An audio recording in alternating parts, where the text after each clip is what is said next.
Hey world, it's me again. I made an appearance a few videos back to briefly mention a milestone that we hit on the channel, and here I am, this time with a similar objective. As you might already know, we have hit 10k subs as of last month during WrestleMania weekend. Again, thank you to so many people.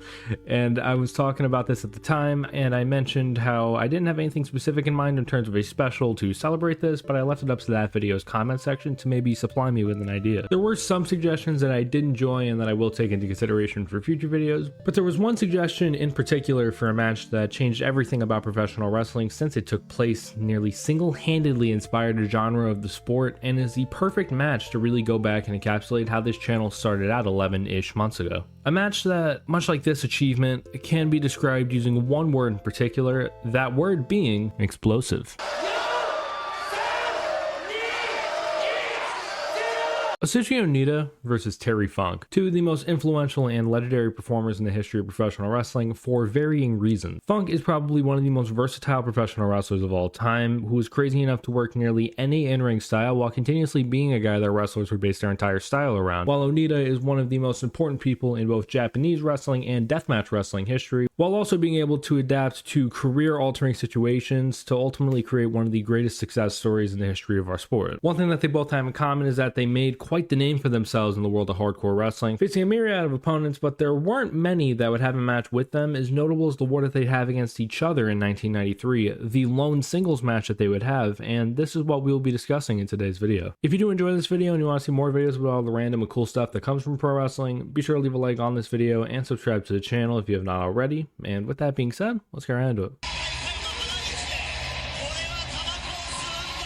Meet Atsushi Onita, making his debut in 1974 and his most recent match taking place, 5 days ago as of this recording. He was the first actual graduate of the All Japan Dojo, and following many excursions to territories in Memphis and Florida to name a couple, eventually became the ace of All Japan Pro Wrestling's junior heavyweight division. All Japan's founder, Shohei Giant Baba, was very close to Onita, almost viewing him as a son as he never had children of his own out of fear that they'd inherit his gigantism. Baba went out of his way and brought on talent like Chavo Guerrero Sr., the then NWA International Junior Heavyweight Champion who had previously rivaled Tatsumi Fujinami for that very belt in New Japan Pro Wrestling, to feud with Onita in a rivalry that helped establish the near non-existent junior division at that point in time for All Japan. Onita would beat Chavo for the title on multiple occasions across different promotions outside of All Japan like CMLL, then EMLL, and Jim Crockett Promotions in the States, eventually becoming a 3-time NWA Junior Heavyweight Champion in the process. Onita was one of the top juniors in the world at this point and looked to have a very promising future ahead of him. However, this would change on April 20th, 1983 after a successful title defense against Hector Guerrero. In a freak accident, Onita would jump down from the apron, supposedly slip on some water ringside, and completely destroy his knee. This completely altered the course of Onita's career forever. He came back in late 1984, but was not nearly as explosive or quick as he was before when Baba anointed him to be the ace of the division. Onita was eventually let go by All Japan, and he subsequently retired. During retirement, Onita tried other jobs like construction, but with all the damage done to his knees, it wasn't sustainable. He also tried some get-rich-quick schemes that ultimately landed him jail time. Eventually, Onita re-entered pro wrestling as a trainer for the Joshi promotion JWP and made his return to a ring 3 years later for what was then the only independent promotion in Japan, Pioneer Senshi. In 1998, the Universal Wrestling Federation, or UWF for short, was reborn. They were originally founded in 1984 as an alternative to both New Japan and All Japan's Americanized booking in favor of an approach to shoot-style wrestling. It was a grand opening as well as a grand closing as they dissolved in 1985 following various disputes internally. The newborn UWF sprouted back up in 1988 with the same mission in mind. Atsushi Onita took notice of this and used it as an opportunity to show that professional wrestlers were just as tough as martial artists. It was here where well-renowned karate expert Masashi Aoyagi,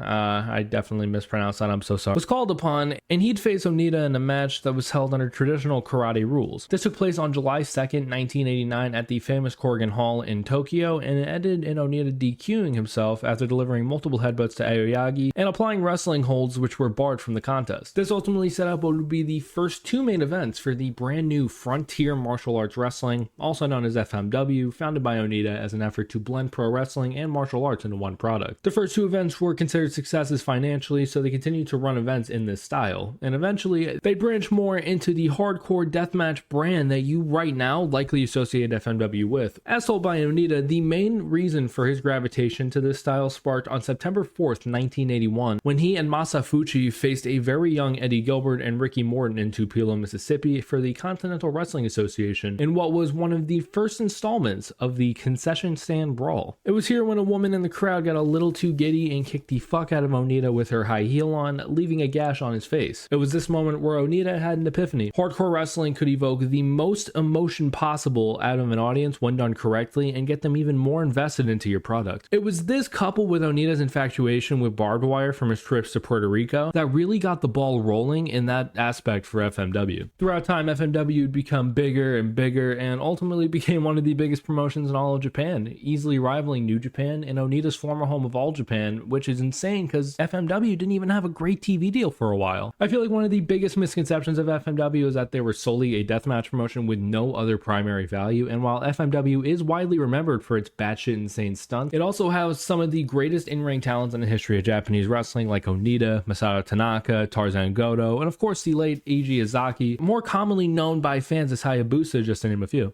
Again, it wasn't solely deathmatch wrestling, and it didn't always have these nutso stunts, but my fucking word, there's a reason why those are what most people remember. Get him out of here!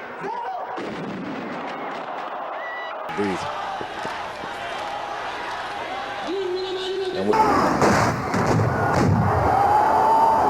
And people really say with a straight face that death matches don't draw, by the way. With all this talent from Japan, they would also bring in a myriad of foreigners who would come in and thrive and really make a name for themselves. Some examples of up-and-comers between 1992 and 1993 would be The Gladiator, more commonly known as Mike Awesome, Sabu, Lance Storm, Dr. Luther, and Chris Jericho, just to name a few, while also bringing in some veterans who would be big attractions for the promotion, like Kevin Sullivan, Killer Kowalski, Mil Mascaras, as well as this man, one half of the reason that we are here right now. Look at that idiot!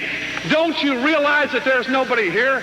You jackass! Meet Terry Funk. Well, not right there, that's Jerry Lawler, but this is Terry Funk. I don't think I need to describe in detail just who Terry Funk is, so this portion won't be nearly as long as the Onita section. He is widely considered to be one of, if not the greatest professional wrestler of all time by a good percentage of people. He and his brother Dory were trained by their father and began wrestling on December 9th, 1965 at the age of 21. Throughout his 52-year-long career, Funk had 56 title reigns, including 16 tag title reigns with his brother Dory, and world title reigns in the NWA and ECW. Many wrestlers you've seen in the last 20 to 30 years like Mick Foley, Eddie Kingston, John Moxley, and others alike were very much so influenced by Funk, while fans gravitated heavily to his style and persistence to adapt to any other style of the sport. There are very few in the history of pro wrestling that could work any style or any role that exists and make it seem like he's been doing that specific thing his entire life, which I guess you could say that he had. He could be funny or he could be violent, he could be a great babyface or an evil heel. There was no limit as to what Funk could do. On the surface, there probably aren't a lot of people who would associate Terry Funk and Atsushi Onita with one another, but the two were actually very close as life went on. They met in 1980 when Onita and Fuchi were sent to the Dominican Republic as part of their excursion, and this is where Funk and Onita would meet. While there, Onita worked a wrestler by the name of Jack Veneno. Onita refused to put Veneno over and worked stiff, and the result was Veneno in the locker room of Dominica de Espectaculos beating the absolute fuck out of Atsushi Onita. Following this, Onita reached out to Giant Baba, and he and Fuchi were relocated to Amarillo, Texas, where Onita recovered from his injuries at Funk's Double Cross Ranch. This experience led to the two becoming very close, and they would remain this way until Funk's death in 2023. In 1993, Onita invited Funk over to FMW so he could see what the former had built. The two had a match at Kawasaki Stadium during this tour in front of around 41,000 people, which is crazy for a promotion that was going almost exactly off hearsay at this point in a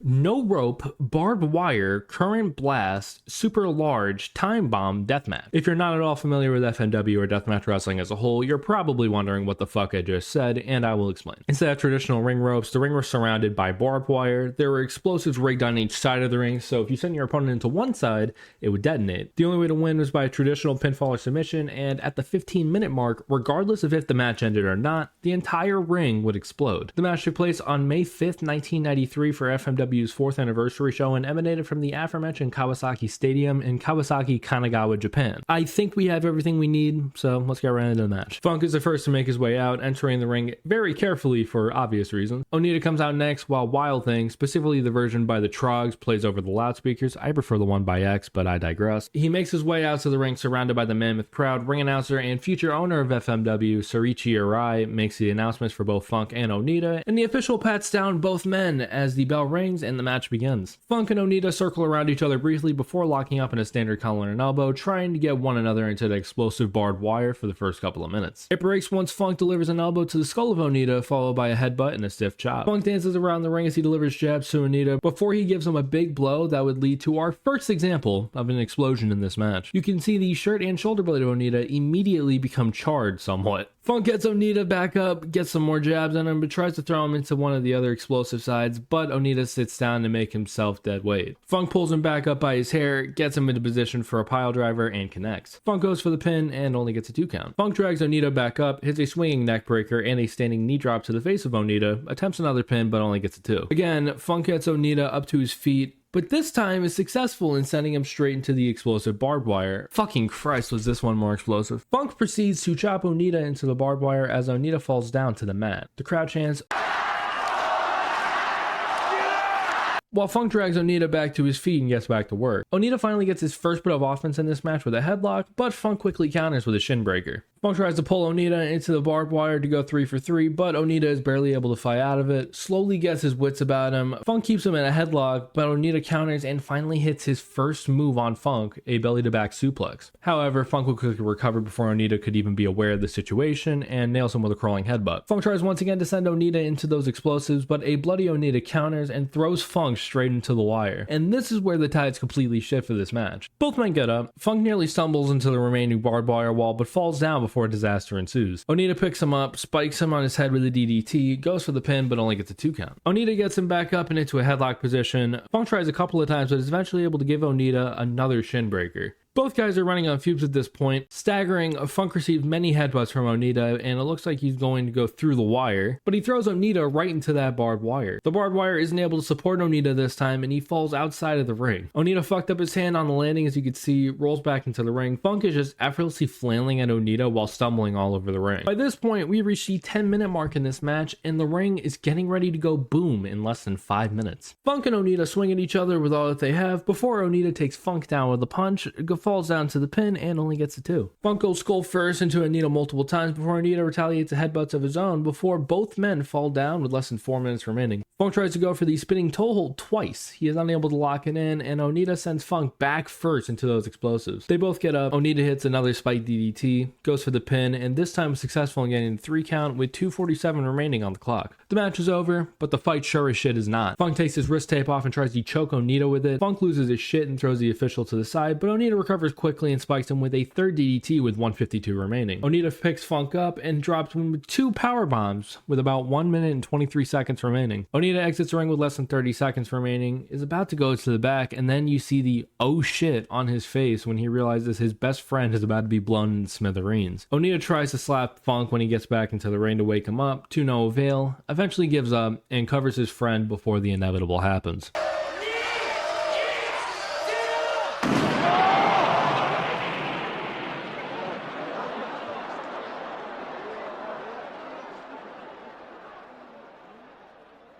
Despite the war that they went through and all the effort Onita took near the end there to ensure that Funk would stay down, Onita runs back into the ring to protect his friend from the explosion. How I just described it is not nearly as impactful as watching the overall visual of Funk and Onita scraping themselves off the mat and carrying each other to the back to the sea of smoke. I usually say shit like this, but I'm going to put a little more emphasis on it this time. The link is in the description. Please go out of your way to watch this match. I usually keep a neutral approach to most matches, but this is one of the greatest spectacles in the history of professional wrestling. This is about as good of an underdog fight from behind performance you can ask for in this sport from Onita. He ate so much shit from Funk for about 70% of the match, and Funk himself did a great job breaking down Onita. The way FMW was built around Onita and how Onita portrayed himself during the early iteration of the promotion made performances like this even more effective. Again, links in the description. Check this shit out. I can go on forever about this, but I have to take this home, so let's move on. FMW continued on in harmony until 1995 when Onita were retired from professional wrestling. The idea for FMW was for them to hold their 6th anniversary show with Onita versus Hayabusa headlining in an explosive cage match. Over 58,000 people attended and millions of dollars in revenue were generated from the event, and that was supposed to be the last ever event for FMW. Onita intended on closing the promotion following the 6th anniversary show until he was convinced at the last second to sell the promotion to FMW's ring announcer Soichi Arai. Arai's arrival to FMW automatically saw a change, but it was not not as immediate as they made it out to be in the Dark Side of the Ring episode about the promotion. Obviously, Onita would leave after this, but in between all of this, Onita came back to FMW and formed the Zen faction. He remained with the company as purely a wrestler until he was eventually ousted by Arai. Onita was no longer the self-appointed ace of the promotion, and he was just struggling and adapting to being on the mid-card and was taking it out on all the young talent, supposedly. Even with Onita's exit, FMW would be just fine until around 1998 when they'd sign a distribution deal with DirecTV Japan, which would be great on paper financially, but it would drastically alter the product and the production of it. It was this, coupled with the transition from Go Ito to Kodo Fuyuki as booker, that completely destroyed what FMW had been. Fuyuki was a massive fan of WWF and WCW in the 90s, so he'd take inspiration from the Vince Russo-esque booking that he'd see and try to adapt it to his own booking as the promotion was going into more of an entertainment direction. Attendance declined, DirecTV Japan went bankrupt, and the promotion was in dire financial straits by 2001, but they still had wrestlers like Hayabusa to hold steady, somewhat. That was, of course, until October 22nd, 2001, when Hayabusa suffered a horrific injury against Mammoth Sasaki and Corgan Hall while going for a springboard moonsault,